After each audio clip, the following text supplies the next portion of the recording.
Our last process for today is ProcessC. Again, it is on that Google form. ProcessC is called Formation of Sedimentary Rock. Step 1 says complete the process of sedimentation by placing a hardback book on your chair and then place the bag of sediment on top of the book so the layers remain one on top of the other. So I got a really heavy book. Hopefully you've got a really heavy book too. If you don't, then you can just use a really heavy object.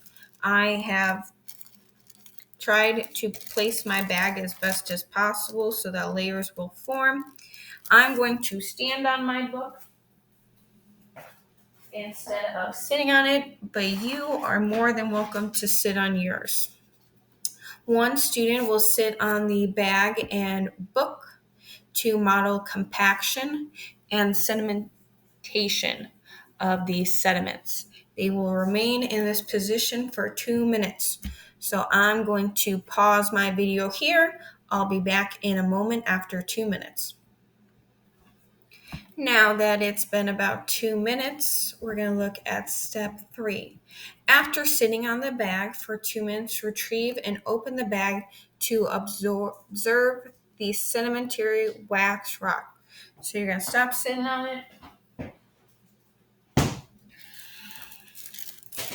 If you look very closely, you can see that mine used to be little pebbles and now it's not. It's my sedimentary wax rock. I have included some images of sedimentary rocks for you to look at as well. You're going to compare your rock that you just created to the rock in the picture above. Then you're going to take a little piece of your rock out.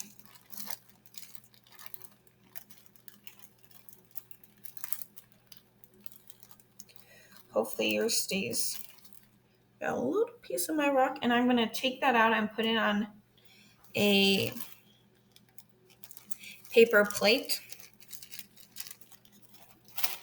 I'm going to need that later when I'm comparing all of my rocks.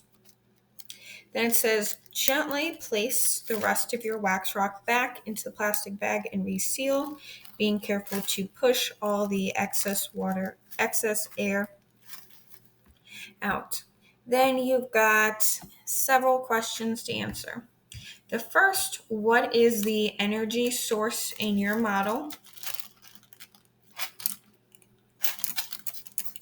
The second, what is the energy source involved in the formation of sedimentary rocks in nature? So this is asking what did we do to make this rock compared to what does nature usually do to make this rock? I'm going to stand on my rock again. I find that the longer it has to be stood on, the better this experiment goes. So that's what I'm doing right now, is standing on mine. In terms of stability and change, what change occurred in the system during the process of sedimentary rock formation? When is the system stable again? And then lastly, is this a physical or chemical change, and how do you know? That is all we have for today's part of the experiment.